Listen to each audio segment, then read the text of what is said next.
হঠাৎ করে বৃষ্টি চলে আসলো। এই তোরা গাড়ির ভিতরে ঢুকে পড়, বাইরে থাকিস না, ভিজে যাবি। আমি ঘর থেকে ছাতাটা নিয়ে আসছি যদি প্রয়োজন পড়ে। দাদু, এই বৃষ্টিতে তো তুমি ভিজে যাবে, চলো তোমাকে বরং এই গাড়ির ভিতরে একটু বসতে দি, বৃষ্টি থামলে আমি তোমাকে নিয়ে যাব। আরে ওরা আবার কারা, আর আমার গাড়ির কাছে ঘুরঘুর করছে কেন? আমি বরং বাইরেই দাঁড়িয়ে থাকি।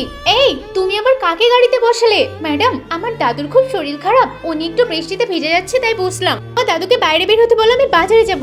ম্যাডাম, উনি তো বাজারে যাবে, আপনি নিয়ে চলুন না। আরে তুমি কি বাংলা বোঝো না? বাইরে বের করো, নয়তো গালি দেবো। আরে না না ম্যাডাম, আপনি এরকমটা করবেন না, আমি এক্ষুনি বাইরে বের করে নিচ্ছি। দাদু তুমি আস্তে আস্তে বাইরে চলে এসো, ওরা মানুষ আমাদেরকে মনেই করে না। একটু যেতে চাইলাম তা যেতেই দিল না। মা তোমার কি হয়েছে মা?